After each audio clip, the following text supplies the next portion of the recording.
Hi there, I'm Stan Baker, one of your hosts for Circle Forum, along with Shelley Steele and Steve Young. In this episode, we discuss what a difference weekly alerts to parents can make in the student attendance at middle and high schools. Listening to this conversation, I really enjoyed hearing about the simplicity and timeliness of these alerts. And I think learning and understanding more about communicating with parents is really important because it can help you work with your school's most important partners, the parents or guardians.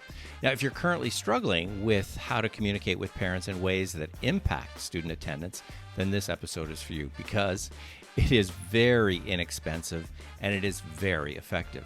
Some of the things we'll talk about. The alerts are sent out weekly with missed assignments, graded assignments, class absences. And secondly, it's a part of building community connections with parents. At the end of this episode, be sure to visit our website, www.restorative.ca, where you can find free resources, plus the links mentioned in this podcast. And if you enjoy this episode, be sure to subscribe. Now, let's head over to this discussion with Shelley, Steve, and me, Stan.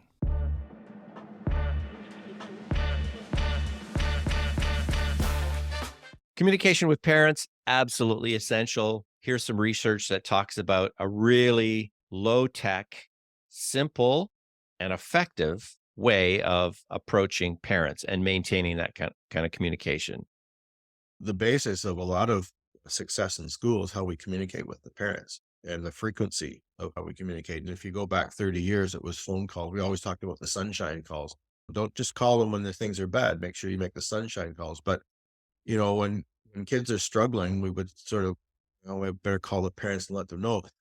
This article is talking about a more high-tech method of using text and email as a way to make it more frequent. And the idea, the more frequent we're contacting to let parents know whether a child is successful or not, the better it's going to be for the child.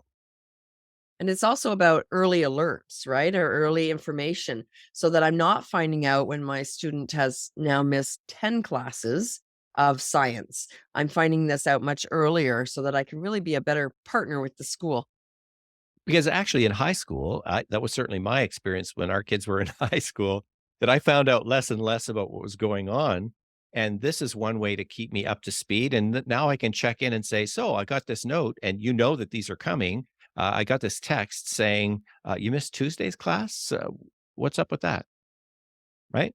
So now Mm. I can actually follow up and be much more of the partner. That's really what we want to work towards. And this becomes another vehicle, a simple one, an automated one, a frequent one every week, not after a month or not after halfway through the semester. It's every week I know what's going on.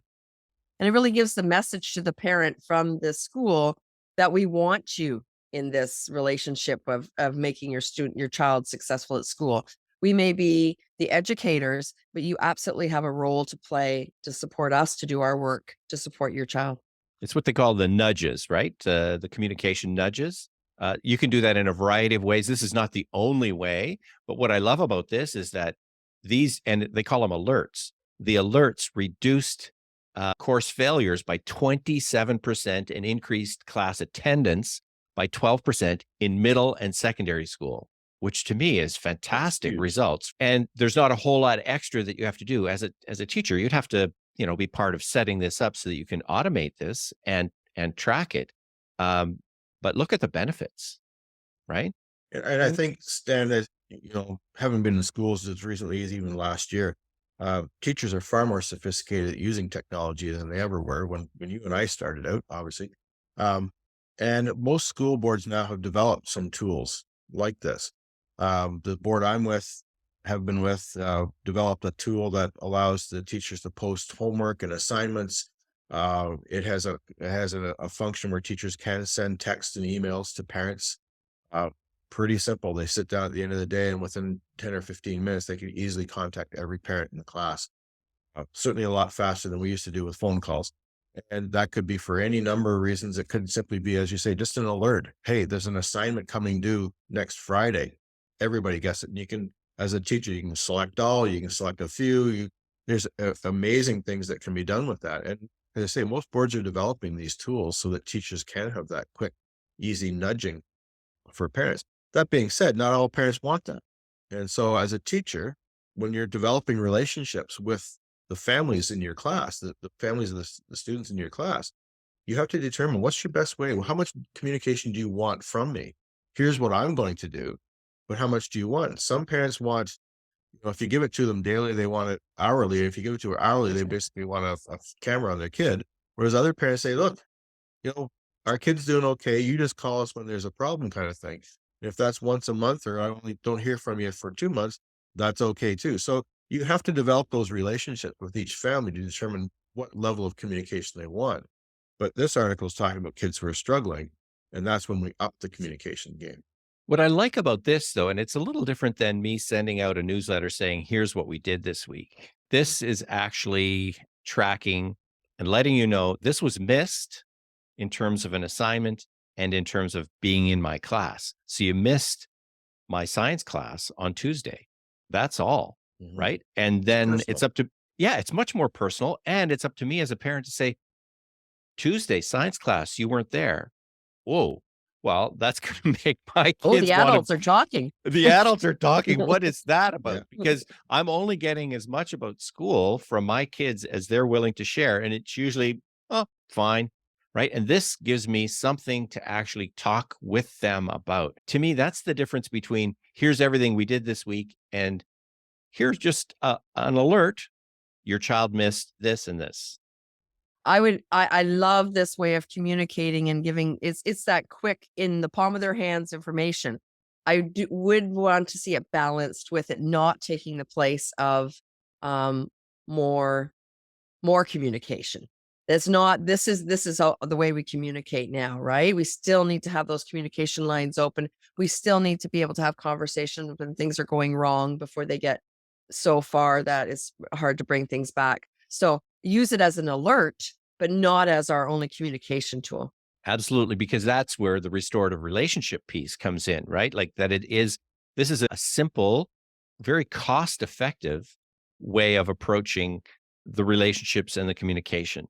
Anything else you would say about how this connects with restorative practices or fits into a restorative way of looking at things? I think for me, it opens up the partnership between school and parent. And not for everybody is that relationship easy. Some people are very comfortable walking into a school and being part of that. There's many people who have not had positive school experiences or do not feel that they're up to the level of the educators. So they won't have those conversations. So I think this really opens that up to say, yes, parent, you are a very important part of this whole education process. So I think that's very restorative and just the opening of community.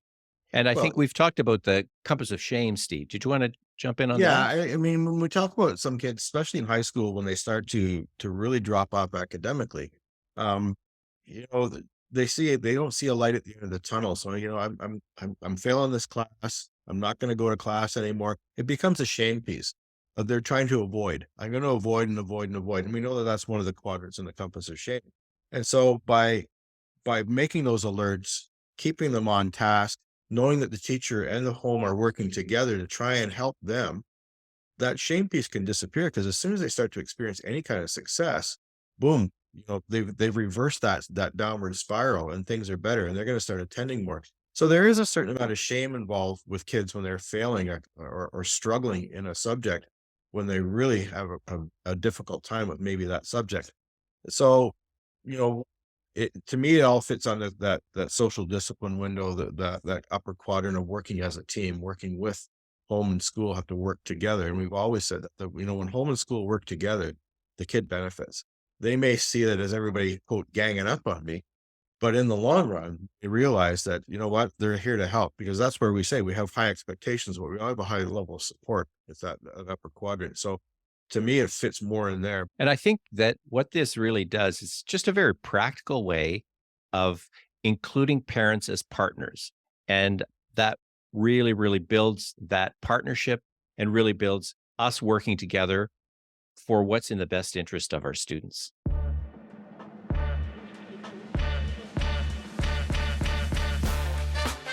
Schools have done a lot to use technology to communicate with parents about what's happening at school. The research on these weekly alerts informs parents about what's missing: a class, an assignment, a grade, and it gives parents something to discuss with students who, as they get older, let's be frank, talk less and less about what's actually happening at middle school or at high school. Find out more about this and other attendance interventions that work at www.restorative.ca. Send me an email, stan@restorative.ca, and let's communicate with our most valuable partners, our parents and guardians.